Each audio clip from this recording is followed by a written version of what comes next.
আফগান বানাবো কিভাবে? আফগান কি আমাদের দেশে নিয়ে আসবো, না আমাদের দেশকে আফগান নিয়ে যাব?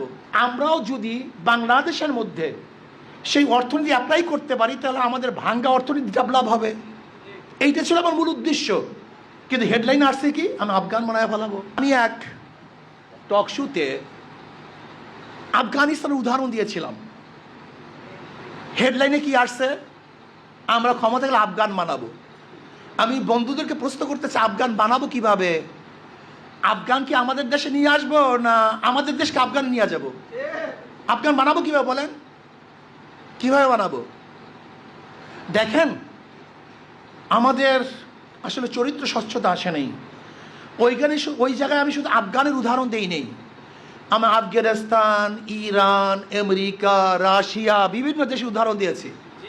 আফগানের উদাহরণ কেন দিয়েছিলাম? 2021-এর 15ই আগস্ট তালেবান সরকার ক্ষমতায় বসে। একটা যুদ্ধ বিধ্বস্ত এলাকা, অর্থনীতি বলতে কিচ্ছু ছিল না। $10 বিলিয়ন আমেরিকা অবরোধ করেছে তাদের অর্থনীতি। ভণ্ডুল এক দেশ, যেখানে গোটা দুনিয়া মনে করছে যে তারা না খেয়ে মারা যাবে, দুর্ভিক্ষে গোটা আফগানিরা মারা যাবে। সেখানে আমরা কি দেখলাম? 2023-এর রিপোর্টে গোটা দুনিয়ার মধ্যে আফগানি মুদ্রা 9% প্রবৃদ্ধি হয়েছে। কেন হলো? আমি উদাহরণ দিতে চাইছিলাম, যেখানে একটা ভণ্ডুল দেশে যেই অর্থনীতি অ্যাপ্লাই করার কারণে 9% তাদের প্রবৃদ্ধি বেড়েছে, আমরাও যদি বাংলাদেশের মধ্যে সেই অর্থনীতি অ্যাপ্লাই করতে পারি, তাহলে আমাদের ভাঙ্গা অর্থনীতি ডেভেলপ হবে।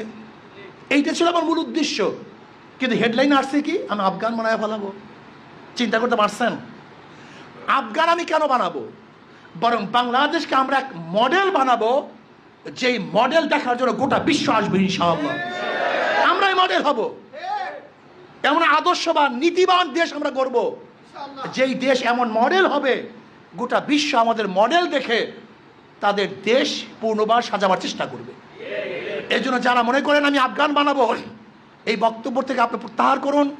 এই কথা আপনার ঠিক না। আমি আফগানের অর্থনীতিকে আমাদের সামনে পেশ করতে চেয়েছিলাম। একটা ভণ্ডুল দেশ, ভাঙ্গা দেশ, যুদ্ধ বিধ্বস্ত দেশ, সে কীভাবে অর্থনীতি ডেভেলপ করেছে। আমরাও যদি সেই আদর্শগুলি, অর্থনৈতিক আদর্শগুলি গ্রহণ করি, তাহলে আমাদের গরিব দেশ আর গরিব থাকবে না। আমরা সমস্ত মানুষগুলি দরিদ্র সীমার উপরে চলে যাব। এটি আমার উদ্দেশ্য। কিন্তু ভুলভাল হেডলাইন দিয়ে মানুষকে বিভ্রান্ত করার চেষ্টা করবেন না।